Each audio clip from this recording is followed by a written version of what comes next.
Inside the engine, you're going to see our engineer and our fireman. Today is Mike and Jared. And on the back right here is Dr.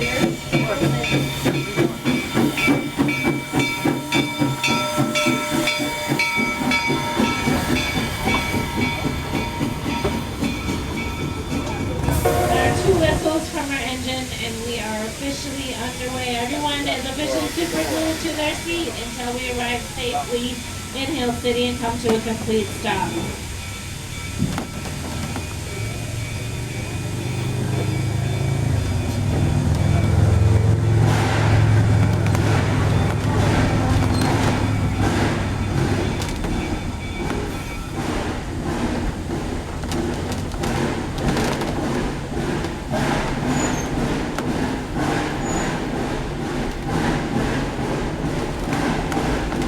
As the train pulls out of the station, look around at the granite peaks and thick ponderosa forests that surround you. Although the Black Hills were supposed to be the protected territory of the Lakota and Cheyenne Indians, off limits to White Settlers, an army expedition led by George Armstrong Custer turned up gold a few miles south of here in 1874. Within months, there were thousands of miners, mule skinners, mags, gunslingers, and gamblers swarming across the landscape, eager to get their hands on some of the shining yellow metal. The community of Keystone, like many towns in the Black Hills, was originally founded to serve these ambitious prospectors. Keystone lies very near the geographical side of the Black Hills. The Black Hills regions cover over 2 million acres, an area roughly the size of Delaware. That is the Black Hills National Forest, the first national forest in the United States. The entire mountain range spans about 120 miles from the southern tip north and about 60 miles east and west. Gold mining camps dotted the sides of this gulch as early as 1875, although Keystone wasn't founded until the turn of the century. Today, Keystone is filled with hotels, restaurants, museums, and gift shops that entice travelers on their way to Mount Rushmore National Memorial, located just a few miles away. As we leave Keystone and enter Black Hills National Forest, note the markers behind the maps of the picture. Black and white markers are milepost signs. The red and black markers indicate a point of interest.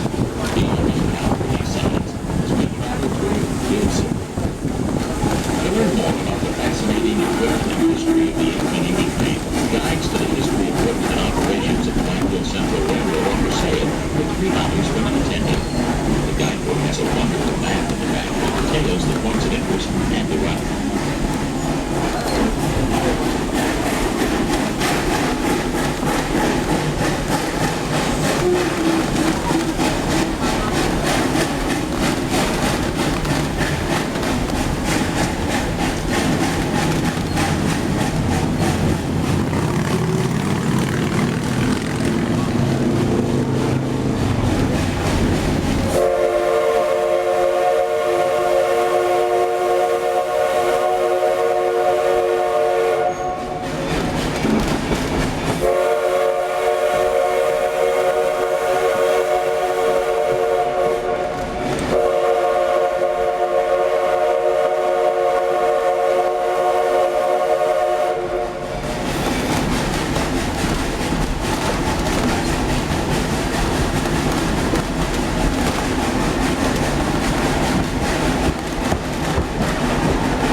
birthday. Woohoo! Happy birthday, Joseph.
Valley's brand, registered with the state of South Dakota. It's red Lazy 2, Crazy 2. Valley surrounded by a thick emerald forest of ponderosas covers the general waters of the lake.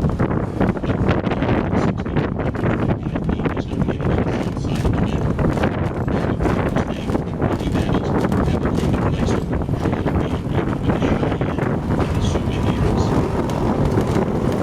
The Elkhorn Mountain on to our left-hand side is 1,000 feet lower in elevation than Harney Peak, and it gets its name from its aerial view from the sky. It looks like an elk horn, or more accurately, an elk antler.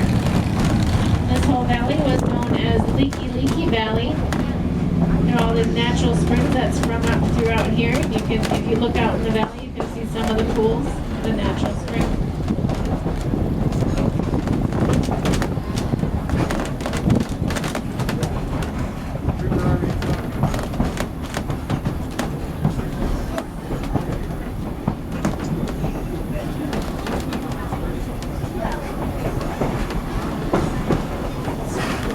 Cars number 65, 112, 125, and 133 are respectively named.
Chimney Peak is the highest point in the Black Hills and the tallest mountain in North America east of the Rockies.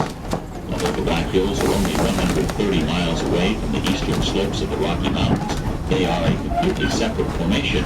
The 2 billion-year-old rocks you see around you are much older than the 20-million-year-old slopes of the Rocky Mountains.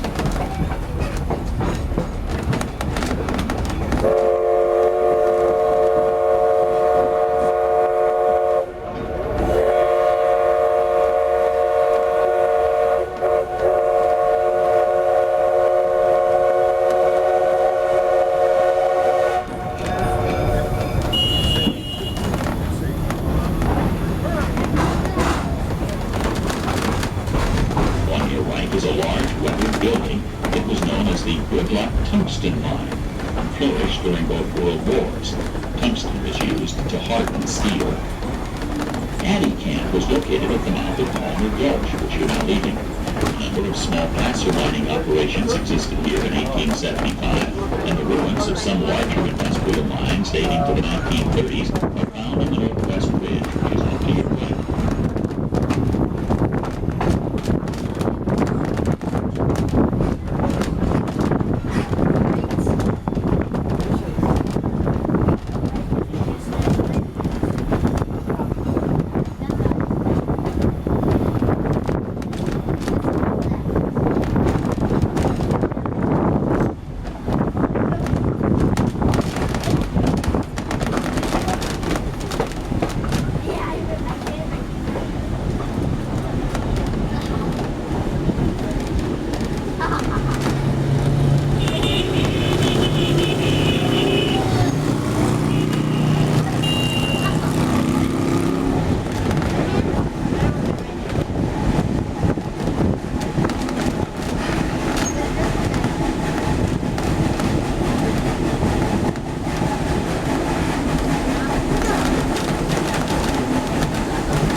see the outskirts of Hill City. Founded in 1875, Hill City was one of the first communities established in the Black Hills. Their goal was was the big draw at first. A number of different metals have been mined near Hill City since then, including silver, tin, and lithium, a light element used in nuclear reactions. Mining was eventually replaced by tourism and the timber industry, which employs many of the town's 780 residents. Mount Rushmore, which lies only 9 miles southeast, attracts nearly 3 million visitors annually, and many of them pass through Hill City. A number of restaurants, hotels, and small retailers are located along Main Street, as is a thriving art gallery district.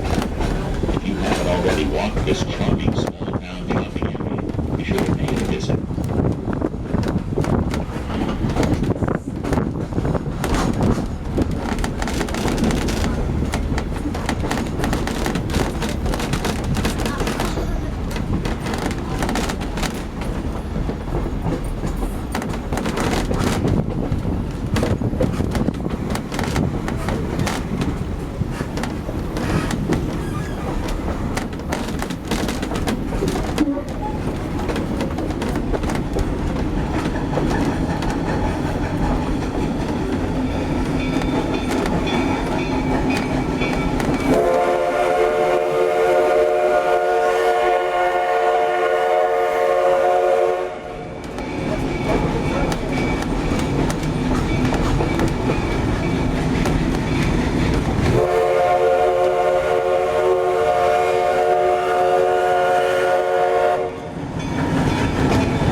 As the train pulls into Hill City, we ask everyone to remain seated until the train has come to a complete stop and our engineer has signaled to us with one short whistle blast. Hill City is your final destination. We thank you so much for traveling with us. We hope you've enjoyed your visit and we look forward to seeing you again in the future. If you are returning to Keystone with us today,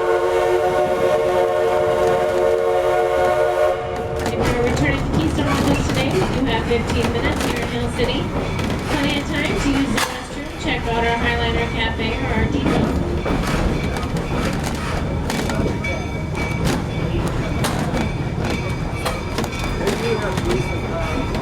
Once we do have that final whistle blast from our engineer, you're allowed to deboard the train if you wish to do so. Just ask that you switch the direction of your seat. What was once the front of the train is now the back of the train, and what was once the back of the train will now be the front of the train.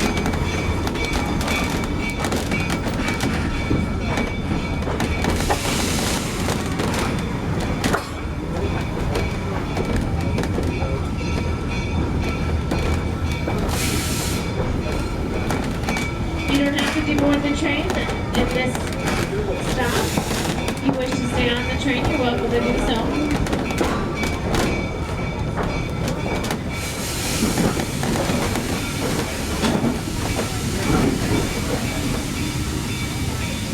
We are waiting for that whistle blast from our engineer.